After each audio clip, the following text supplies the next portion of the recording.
farm lane, and it was a single tree that had several trunks coming out of it. And we put planks down. So the planks, we just got them from the farm and put them in position ourselves as kind of platforms, I would say. It was right by the lane, so you had to climb over the wall, and then the tree was attached to the wall. Oh, and in fact, it was right by where Dad used to do the dipping of the sheep. And there was a big hole there. I don't know why there was a big hole, and I fell in it once, sort of up to my neck type thing. And would you use it all year round? We would, yeah. We'd hide our treasures there. Lots of stashes of lots of things. And how did you store things then? In a tin, usually, and then we'd leave it, and then you couldn't open the tin. And we tried to store sweets and biscuits, but they always went off. So, yeah, how it is.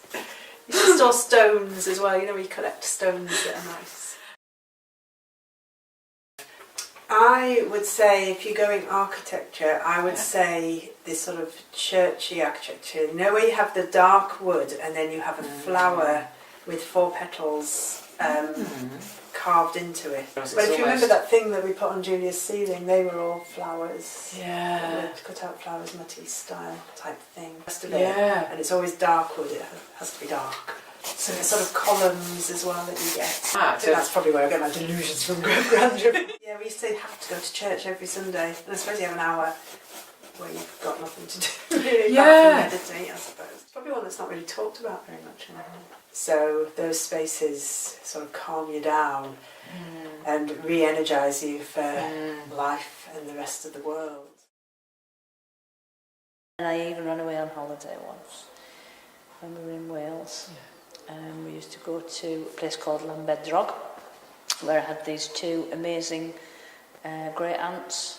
They were straight out with the hospitality, and they always used to have buttered scones as well. So they used to do their frazzled egg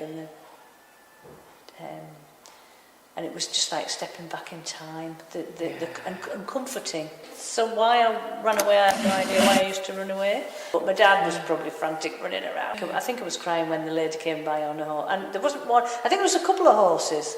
But as I say, she was quite posh and she was on top of the horse. Little girl! These 2 old aunties who were, it was as if they knew everything that had happened. And this particular Auntie Esther, she was like saying about something about she knew from the horses or something of where I'd been. I just remember thinking, oh my God, she's a witch, she knows everything, she knows where I've been, she knows. If they'd lived up the road, it would have been magical as a kid, because then you would have run away there, you see.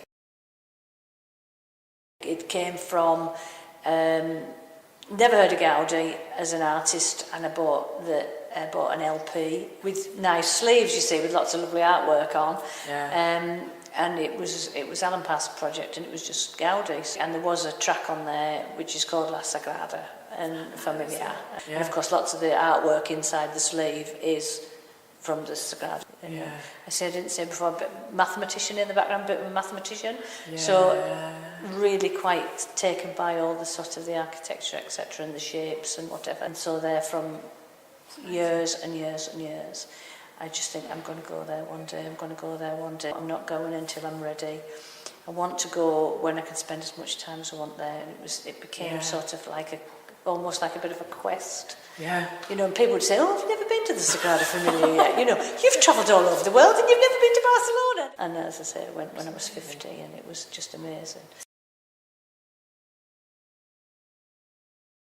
I used to go over to my dad's house and he had a closet. So he used to work for the phone company, so he could get all sorts of different coloured wires that I could like make into bracelets and stuff. I could shut the door, but I was claustrophobic, so it was like a little test for me if I closed it. So it could just be little. So just practice closing the door and I'm here. It'll be your own little sanctuary. And we used to like make forts, like, you know, sheep forts out of it and stuff. So you just would almost build outwards from the den. Exactly.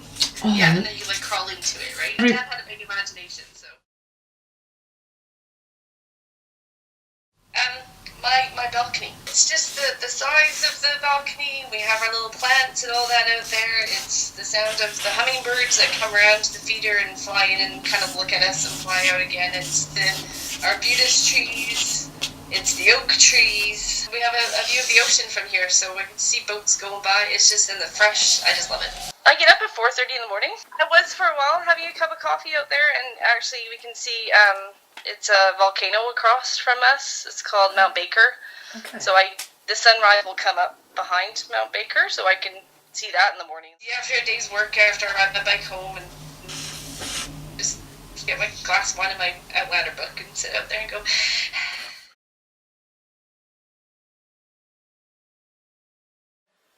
It's just a tree, really, at the bottom of our garden. But it was, the way this tree grew. It was one of those where the branches go back down to the ground, but big ones, and then curve back up. I think it was a weeping ash or a weeping willow. The garden was sort of long, just like a world apart. And it's not that we particularly were trying to hide. It's just that just gave a different sense of freedom, really. I sort of have a fond memory of his.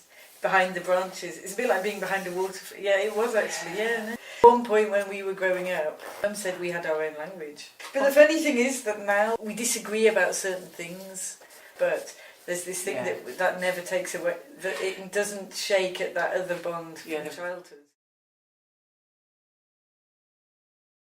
It was in Greece, actually. I was having a year abroad, and they have these student halls, but there's a communal space. Actually, that's quite a good word, because estia means hearth, but that's the word they use for the student halls of residence. Playing backgammon, and then there's cooking, sort of trying to cobble together some sort of meal, but, in a student sort of way. It's quite bare. Wouldn't quite know who would pop in. A group did form, and the Greeks have got this lovely word, pareia, that means your company.